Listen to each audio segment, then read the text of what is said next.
All right. All righty. We are live. So, welcome to Board Game Binge, the place where we bring you bite-sized, bingeable board game content from across the industry. For those of you who follow the channel, they know I am James Staley. And we have Sarah Keele, who's joined us again. Sarah was part of our podcast a couple months ago, I guess now. Very, very talented illustrator. Joined by your husband, Josh. Josh, you're an illustrator as well, I guess, are you? Yes, we are a family of illustrators. So a family of illustrators. I love it. Do you have like illustration offs and stuff like this? Do you have like competitions so you can draw something the fastest? It's a team effort. No, but we do like to bounce off ideas a lot. Yeah. Yeah, it's going to be very, very collaborative, I guess. You can say, hey, what do you think of this? And you actually have a professional be able to give you like honest feedback, right? We do. We have our little critique email chat that we have going around. Yeah, we have other family and friends. We just got a little community of illustrators and artists and graphic designers. So we have a good little critique group that we have. So it works well. Yeah. Oh, that's awesome. Well, for anybody that's going to be watching this live chat, if you join us or you're watching the playback, I invited Sarah to join us for a quick live chat. I saw that you recently just finally put a game out there. You kind of dropped the breadcrumbs on our podcast that it was coming, and you've entered it into a competition. So I thought, hey, why don't we get Sarah on here and let's just actually talk about this. Number one, the game and how this competition works is with Board Game Geek and kind of go from there. So let's first start off. What is the competition that Board Game Geek is doing? Yeah, so it is the 2020 Solitaire Print and Play Contest. And I didn't hear about it. Apparently it's been going on since July 5th was the starting date. And we just barely found out about it like a week ago, a week and a half ago. So their 10th year of doing it, yeah. And how did you find out? Did somebody tell you, or did you just kind of come across it on Board Game Geek, or how did you find it? I came across it on Board Game Geek because I've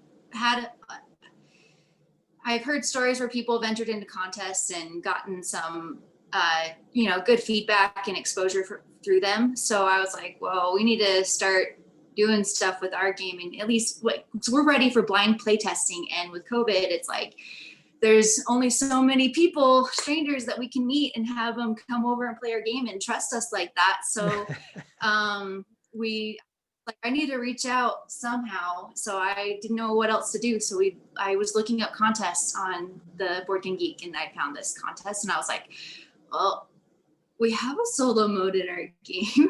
And I've been playing it, and I've been enjoying it and having fun with it. So I'm like, oh, maybe we'll just throw it together and we'll put it in. So I just took a week, both of us, and we kind of just built all the components, the print and play files for it as fast as we could.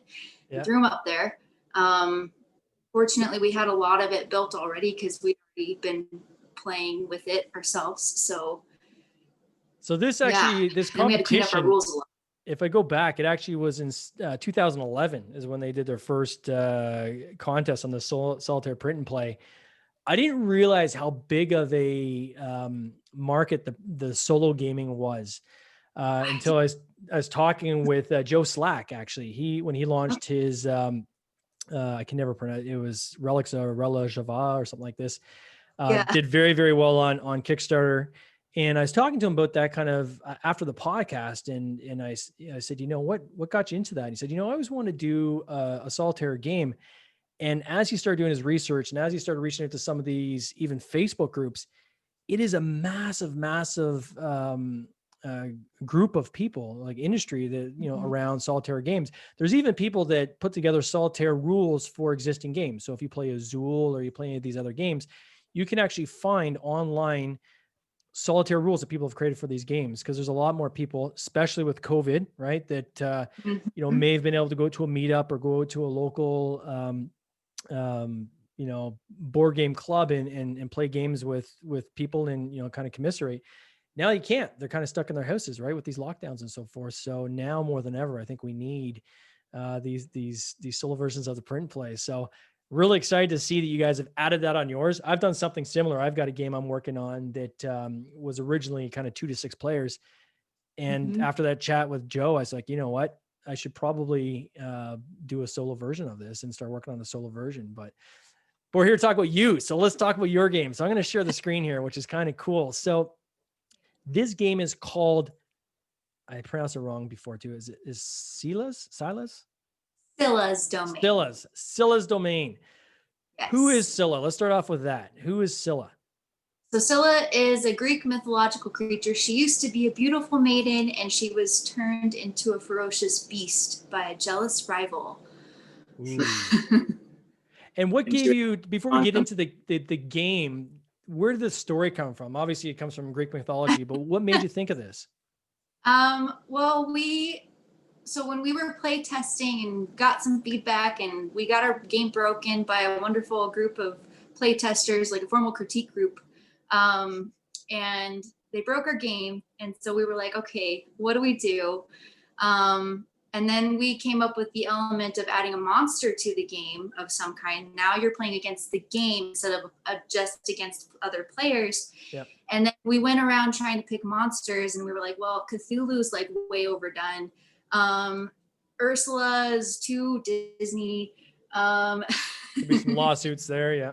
Yeah, some lawsuits maybe. And we had the underwater theme and the kind Kraken. of established Pretty early on, and so we were using tridents and kind of like you're these like sea creatures, and so it kind of just as we were doing some research about Greek mythology, very Poseidon has a ton of just awesome mythology to gain resources from, and so we were just looking up, and Scylla was one of those monsters that we pulled up online. It's like, hey, who's Scylla? And we kind of discovered her, like, well, we like her. I think she could fit real well with our game. And Sarah kind of came up with that idea of the monster, and it just actually made the game kind of come together a lot better in a lot of ways. So, and when you said somebody a broker game, what do you mean by that? Explain what that is.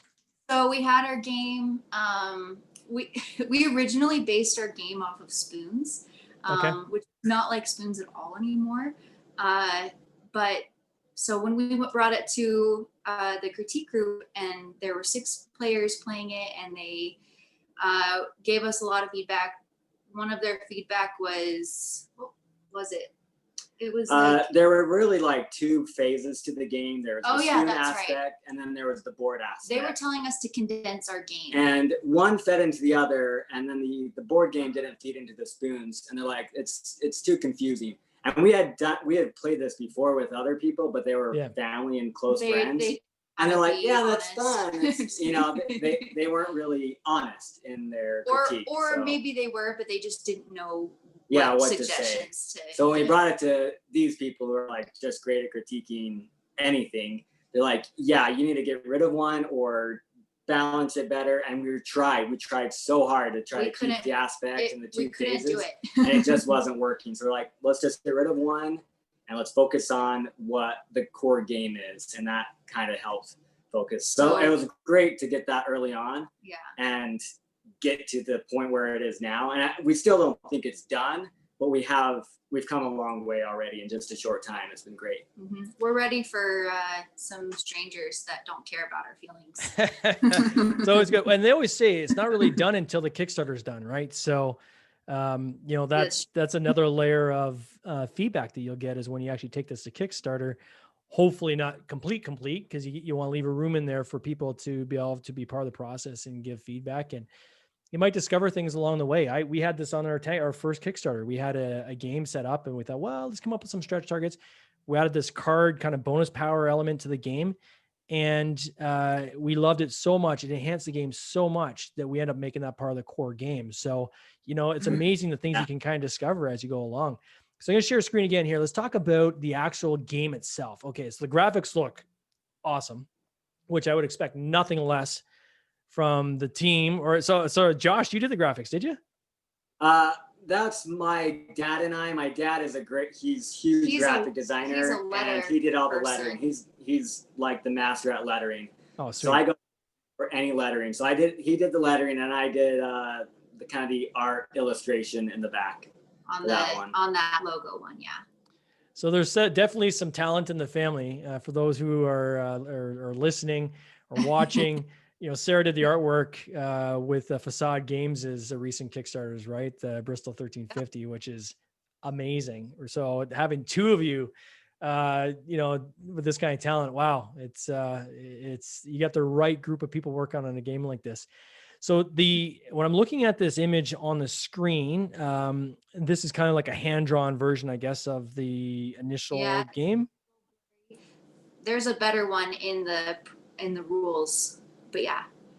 Oh, and the rules. Is there like a picture in the rules too? I can open up the rules here too. There's a bunch of pictures. So not the PMP, the rules. Yeah, up there. All right, I'm opening the rules. There we are. So there's that image again, which looks awesome. And there's the rules. And let me go to. So right there. And then you can zoom in a little bit. But you can tell a little bit better. All right, let me just zoom in. So walk us through how this kind of works. How does this game work? Is that a screw in the middle of the board? Yeah. What is this? That's our trident. It's a trident. It's not a screw. That's a full-fledged. Okay, it's a screw. I love it. Hey, It's you got it. And we always say this, right? When we're on the podcast, that if you're a game creator, use what you have around you, right? You don't have to go and do a fancy prototype. You can create prototypes from parts of other games, things. I see some rocks here. Maybe this is from the outside of the driveway. I mean, Really Yep. You can make it out of anything, right? So, and get the mechanics down before you start worrying about the artwork. Clearly, I know that the artwork is going to come because you got two very talented artists that can skin this, but it's functional. I can see kind of the different elements. So walk us through. You've got these decks on the outside of the board, and how do these work? Like, how does the core of the game kind of work? So you're kind of racing Scylla for those pearls that are on the board. And so what we've got outlined, the big space around the board where all the rocks and the pearls are located, that's called the domain. Where the trident is located, that's called Scylla's lair. So you're basically trying to race Scylla to collect all the pearls from the domain. She has her revenge deck that you have to collect the pearls before they're depleted, though you do have one more round after they're depleted if you haven't collected all the pearls to collect any last pearls. And then you have your action deck, which is that's the deck that helps you move around the board or battle Scylla for pearls. You can battle other players for pearls. So the whole game is about the pearls. Get as much pearls as you can. And the pearls have points on them, a 1 through 3 scale. And so by the end of the game, you count up your pearl points, and then that's who wins. And Scylla can also collect pearls during the game. And she can steal them from you. She can steal them. She collects a lot throughout the game. And so there's times where she still wins, even though we've collected all the pearls and we're done. She still wins because she has more points than all the other players. Than you, yeah. So is it? Are you playing? So is it almost cooperative as well? Like, so for the larger, this obviously we're talking the solo version here, but yeah, for the multiplayer version, you'd think it would be cooperative, but it's still pretty cutthroat on that end too, because it's whoever has the most points. So there's still only one winner. And then what do these numbers signify? So I see these numbers on the board. How do they come into play?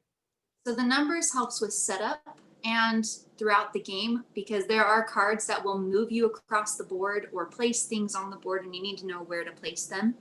And so you draw from the action deck, and on the top right-hand corner, there's that number, and there's a number between 1 and 90, and they correspond with the numbers on the board. Wow. Yeah, so the setup is always different because the numbers are gonna, it's gonna change, and then it's used throughout the game, like she was talking about. So that's cool. And then the point value on the pearls, is that going to be like right now? Do you have it like painted underneath, or how do you? So if you scroll down all the way towards the bottom, maybe on like page 26. So like I added. Down. Ooh, look at those! Wow. Way too much. Yeah, there you go. So duct tape and Sharpie. So. And how many different types of pearls is there? Is there a 1 through 3 or? There's 4 different types of pearls. So go down to the next picture. I see. One's a trident, right? Yes. Yeah, so if you find that one, you basically get the gold trident, and that adds a +1 to your dice roll and 4 points. And 4 points at the end of the game if you keep it. So as part of this discovery that there's a pearl there and you want to get that pearl, but then you don't necessarily know what the value of that is until you get it. Is that kind of the general idea? Yeah. That's cool. Yeah. And then do you secretly look at it so no one else can see it, or how does that work? You secretly look at it because you're going to need to know if you have the trident one. And if you do have the trident one, you do reveal that one to everybody so that you can collect the trident. Right, so you're not cheating. So once you get that, then you actually physically go get the trident from the center of the board, or you collect it? Do you have to move your player to the center of the board to get that, or how's that work? Oh, hold on. Did I freeze? No. I'm here. Can you hear me? All right. While we wait for Sarah and Josh to rejoin us, I was just asking about when you get this trident, you need this trident pearl in order to get the center trident from the center of the board. And would be kind of cool. Is interested to know, do you physically have to move your player there, or do you just grab your trident when you get it? So hopefully when these guys come back, we'll find this out. And then likewise, these rocks. So these rocks, I'm interested to find out if these are just barriers or if these rocks are like some kind of a point value as well. And let me see what else we have here. Yeah, so they've dropped off. They might join back. We'll see. We'll see how they come back. We've got meeples, different color meeples and so forth. That's the trident, which is a screw. That's hilarious. And then the dice. So when they come back in, we'll find out if how they put these together. For anybody that is watching, I'll just keep chatting until someone joins us. This is just freestyle, which is what these live things are all about. What I think is really cool is for anybody out there that is a game developer, here's an example of some people that are obviously passionate about board games. Sarah doing artwork for Facade Games, and I mean, if you follow her channel and on Instagram, I mean, just the artwork she does in general, I find is amazing, right? So painting, she'll do gold leafing on these art boards. She'll literally paint something that is like an 8x10, and then they photograph that, and that's what goes on to the actual card artwork. So I think for people out there that have a passion, whether you're an artist or maybe you're someone that's in business, or maybe you're somebody that is good with social media or different things like this, whatever your skill set is, I think that if you love board games, you can apply that skill set and try to learn the other pieces of the puzzle. And here's one example where there's this Board Game Geek contest. So if you go to boardgamegeek.com, for those of you who don't know it, they're entering a contest. This is the first game they've done. This is low risk. Let's put our game out there, print and play. So here's, the instructions that people can print off and cut out and try their game and give them some feedback, which I think is amazing. And seeking out these kind of contests, I think, is a great idea, especially if you're looking at doing something like Kickstarter, because you can then take, if you get a badge or you get an award, or say you come in first, second, third, whatever it is, that's something that will bring credibility to your game when you eventually launch on Kickstarter. I know for this contest specifically, I did a little bit of reading up on it before we got on this call. I would encourage people to help Sarah out if they can, Sarah and Josh. Go to Board Game Geek. You have to have been a member of Board Game Geek, so you have to have an account prior to this contest actually starting. So you can't just sign up, vote, and then get rid of your account. You have to be a member of the Board Game Geek community. So I know a lot of people that watch this channel are. So I know Sarah and Josh would appreciate you definitely going and checking out their page. We'll put a link actually in this video at the end so that people have a copy of that. And I encourage you to go check it out and print the game, play it. If you like what you see, vote for them. I know they could use your vote.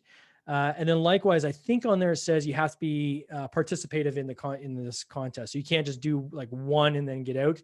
I think you have to vote up to 3 different games. So, but hey, if you like board games like I do, and maybe you're cooped up at home because of COVID, you want to try a solitaire game, there's lots of games on there that are part of this competition that you're going to be able to try for yourself. So once again, I don't know if I'm getting these guys back. But the name of the game is Scylla's Domain. So that's SCYLLA Domain. It's a solo mode. This game eventually, when it does get launched, I believe is going to be 1 to 6 players. I'm going to print and play it off because it sounds really cool now that they've actually explained it to me. And, hopefully if we get them back, we'll get them to maybe do some comments in this video feed. They can maybe answer any questions that anybody has. And I also was interested to find out if there's a tabletop simulator version of this. I think she said there isn't, but if there's anybody out there that has some free time that wants to create a tabletop version of this, I'm sure Sarah and Josh could really use your help. I know it's for those that know how to use Tabletop Simulator, it's fairly simple to create a basic version of it. And I think this would be a really cool game to get on Tabletop Simulator to try it out. So that's all we have. Guys, thanks again for your time. Thanks for watching.